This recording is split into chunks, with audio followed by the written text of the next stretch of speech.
If PG-13 and Kawhi are at their best, can they beat the Lakers this season?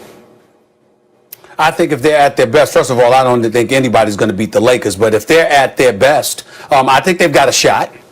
Is it this Kawhi Leonard? I mean, correct me if I'm wrong, Kendrick Perkins. Isn't Kawhi Leonard the best player on the planet? Oops, I'm sorry. Or was it whoops, Kendrick Perkins? I'm not sure what Max was saying. I'm not sure, Kendrick. But if Kawhi Leonard without the oops or the whoops, if Kawhi Leonard without the whoops or the oops is the best player in the world, and Paul George is hell-bent on resurrecting himself, this ain't the 70s or the 80s or even the 90s where you could throw it down low to Shaq and, drop step elbows yamming on your mug. It's a new day. It's a new era. Perimeter play on an extremely high level can knock off a lot of people, and no matter how great they are. I'm saying that's what it would take. I don't think it will happen by any stretch of the imagination. I got the Lakers as a favorite by damn near a mile. But if the best of PG and the best of Kawhi showed up, it could be very, very interesting. I hate to do it, Stephen A., but I agree with you here. Loath as I am to agree with you. I think they could. Here's the problem. I don't believe in Paul George in the playoffs. So, the answer is no. But if Paul George played as well as he could play in the playoffs, if he elevated somehow, because some players actually elevate in the playoffs, like usually Kawhi Leonard. In fact, he did it again in these playoffs, except for in that Game 7. And I know, Perk, you thought I was wrong and you were right about LeBron no longer being the best, but you had Kawhi as second best. I mean, Kawhi is an elite MVP caliber player, and when it matters most, he's usually among the best you'll ever see in the playoffs. So you have that. Can Paul George do something like that? Paul George in the regular season ain't that much worse than Kawhi. Can he be some version of Kawhi in the playoffs? Because then when you look at the team, look, LeBron's not going to be young forever, right? Eventually you would think, all people decline with age eventually. Stephen A. just brought it up, the perimeter game. Two attacking wings, two-way wings especially, that's tough to beat. Jordan and Pippen and LeBron and D. Wade, right? That's tough to beat. And then you look at what else the Clippers did. Ibaka can defend and shoot. So can Morris. Defend and shoot. Kennard is an upgrade over Shamet. He could do more things, and he can also shoot.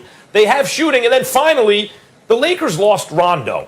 I like the Schroeder move a lot. I think Schroeder's an upgrade during the regular season. It remains to be seen in the playoffs, because one thing we know about Rondo is playoff Rondo is real. When it came down to it, the Lakers had two MVP caliber players and an all-star caliber player in Rondo. Rondo's not there anymore. So would it be possible? Yes, it would be possible.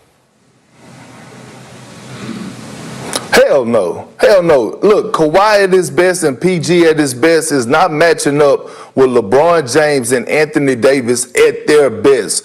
And Stephen, I heard you go to the point when you was talking about how it's a perimeter league now where it's guard play and wings.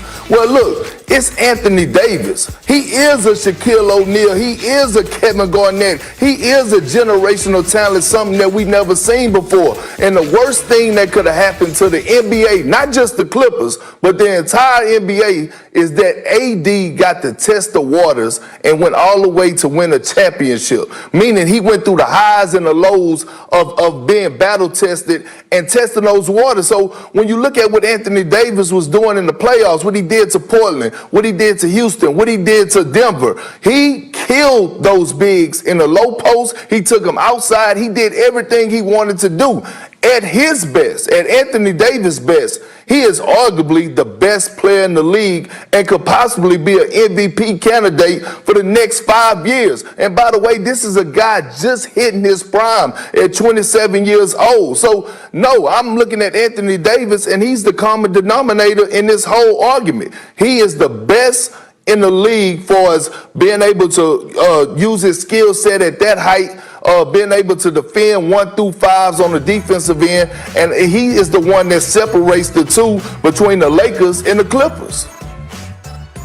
Well, KP, it's something important that I want you to recognize here. First of all, the question was PG and Kawhi's best game. That's number one. Number two, we're still not picking them to beat the Lakers. Nobody's picking them to beat the Lakers. We understand that That's the what I Lakers are said. better. That's what I Nobody's said. disputing that.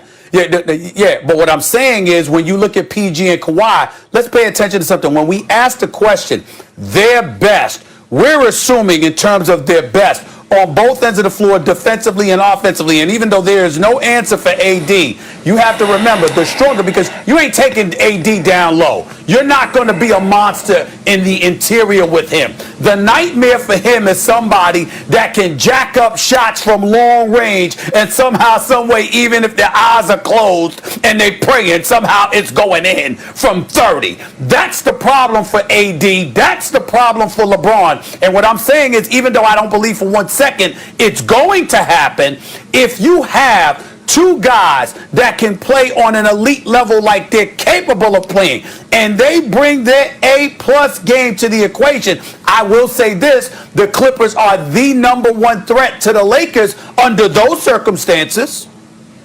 Would you say that? No, not really. No, I would not say that, because for the simple fact that, Stephen A., you go back to the first series that the Lakers played the Portland Trail Blazers in Game 1. Right. He was telling Anthony Davis that he needs to dominate in the interior. Game 2, he did just that. And he carried it on. Even in the Rocket series, he was dominating in the paint, getting dunk after dunk, setting up shop on the low block. And that's what I'm saying. AD at his best is better than a Paul George at his best. Now, you could say Kawhi I know that. at their best maybe wash each other out. And then what I'm saying is, on top of that, the Lakers have the better roster. How do you win the championship and you go and upgrade more than the Los Angeles Clippers, who didn't even meet that goal? All right, the Lakers won 2 of 3 against the Clippers last season, but all games were close, but decided by 10 points or less. We're going to continue this conversation after the break here on First Take. Also this,